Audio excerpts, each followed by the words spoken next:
But খেলা মাঝখানে যদি তুমি একটা পয়েন্ট পাও তোমার একটা প্লেয়ার যোগ হবে, বুঝতে পারছো?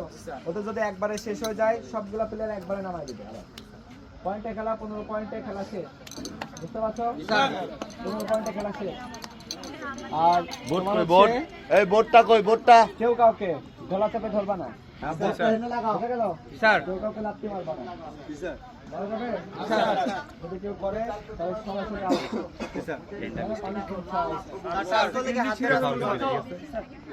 যে কোনো কিছু দিয়ে তুমি তাকে ধাক্কা দিয়ে ধরতে পারো, মাথা মারবা না, টাচ করার সময় স্যার পা দিয়ে মারবা না। কলম কোথায় বুঝে গেল? স্ট্যাপজিক আছে, স্ট্যাপজিক আছে, মার্কার কলম। শোনো, হ্যাঁ তুমি টাচ দেওয়ার জন্য যে কোনো ভাবে দিতে পারো, যে কোনো ভাবে দিতে পারো, টাচ দেওয়ার জন্য যে কোনো ভাবে দিতে পারো।